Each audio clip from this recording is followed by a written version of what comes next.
Hello and welcome to the Microcast. Today we're going to have a microcast to talk about best ways to deploy bioinformatics software.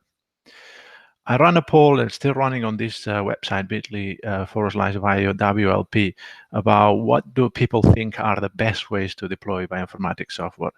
Out of 86 responses, the top 5 are using Bioconda with 51 votes, using Singularity 32-33.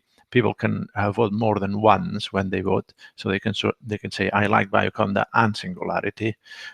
Docker containers 33, bio containers 13, and none, meaning I just don't apply any technology, I just don't, like Tarji's at it, 9 votes. So my idea to have this microcast was from this tweet from Nick Lohman, patrocinio Nick, who said, Bioconda takes a long time to resolve packages. This seems to be a problem, right? And then some people replied with some suggestions, like changing the parameters of your conda config. Others went and said, I like snake-make integration. Others said, why don't you try Singularity app integrated with Nextflow.io, which is another workflow manager. Some people said, a lot of people are putting work into Conda and Bioconda ecosystems, and this saves a lot of people's time. A lot of these projects are open source, and they're run by volunteers that don't get paid to maintain the software. So I think it's a very good point made by Titus Brown. Issues with repeatability, reusability, and workflow foo. Using environmental YAMLs to pin versions to other tools, etc. So deploying software tools of any kind, deploying bioinformatics software is not easy, and then there are a lot of considerations to take place in the decision making. Walter de Coster, who recently had his PhD on nanopore data, create separate environments.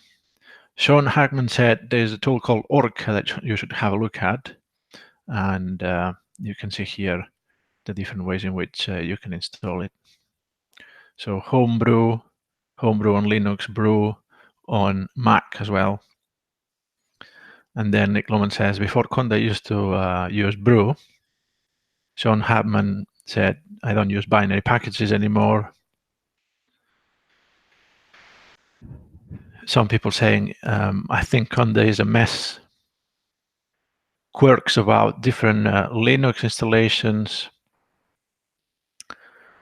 If it's a Python tool, then use pip or mar. Luis Pedro Coelho says, I've started using Nix and contributed bioinformatics packages to it. Nix is relatively unknown, and it's been around for quite a while.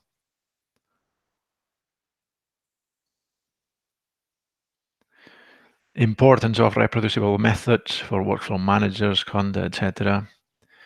Andre says, just use make. It's been around for 30, 40 years, however long.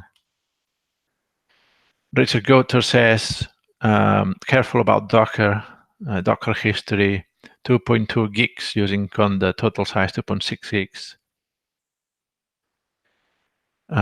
600 megs using pip, total size 1.1 gig. So 2 different methods take almost double the size one to the other.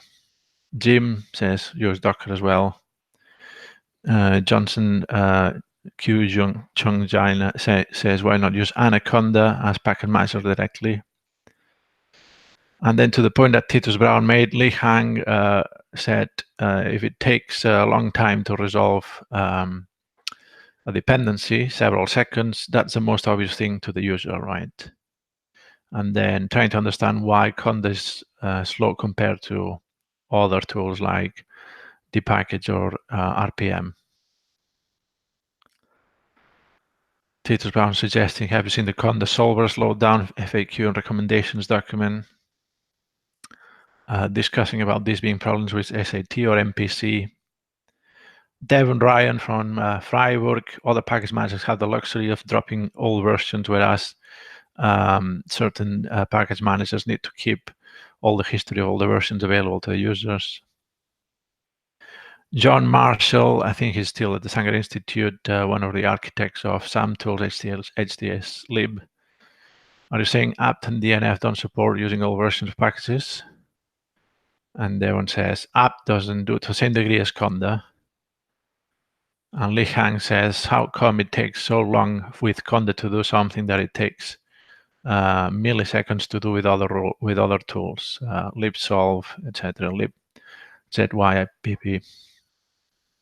Devon says that's probably just downloading the repo data. And then last comment from Li Hang, even if you do dry run, it still takes 10 seconds. So his impression is that there's something that could be improved in the Conda methodology. Anyway, this has been a microcast from me. I hope you enjoyed it. Follow me on Twitter, twitter.com/Albert Vilella, my full name and surname without any spaces. I'm happy for you to also contact me on LinkedIn, connect with me, ask me questions. I'll try to answer them if I can. And as a reminder, this slide deck is available upon request. Subscribe if you like these videos. Until the next one, goodbye.